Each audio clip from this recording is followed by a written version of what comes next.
হ্যাঁ জি কাকু, কি খবর? তোমার গে ওই মহানগর হাই মাদ্রাসাতে ভোকাশনালে ভর্তি দিছো?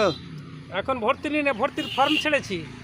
কখন থেকে শুরু হবে? এই মে মাসে পুরোটাই ফর্ম দেওয়া হবে আচ্ছা। এবং আগামী সোমবার থেকে ফর্ম জমাও নিব। ও আমার গে 4-5টা ভাতিজা গেলা পাস করেছে তো। পাস করেছে? হ্যাঁ তো ভালো খবর। হ্যাঁ ওখানে ভর্তি করব। হ্যাঁ, ভোকেশনালে ভর্তি হলে হ্যাঁ পরবর্তীতে হাতের কাজ করে খেতে পারবে। মানে ওখানে মানে ব্যাপারটা হচ্ছে কি যে ওই ভর্তি ফি কত? ওইসব পরে জানানো হবে। এখন ফর্মের দাম 50 টাকা করে নিচ্ছি আচ্ছা। এবং যখন ভর্তি নেওয়া হবে তখন কিন্তু নোটিশ জারি করা হবে কত করে ভর্তি ফি লাগবে ও, এবং ডিসিপ্লিন সব কিছু তো কিন্তু। বলছি কি যে মানে কালকে থেকে যদি আমি ভর্তি করে দিই, কালকে থেকে শুরু হবে? হ্যাঁ, ভর্তি হবে না, ফর্মটা নিয়ে জমা দিয়ে রাখতে হবে লাস্ট ডেট এবং 30 তারিখের পরে জানানো হবে। এটা কোন মাসের 30 তারিখ? এই মে মাসের 30 তারিখের পরে হ্যাঁ জানানো হবে নোটিশ দিয়ে যে কখন ভর্তি হবে এবং মোট কোটা হচ্ছে 30টা। আচ্ছা আচ্ছা। এই তো 30 জন চান্স পাবে এখানে।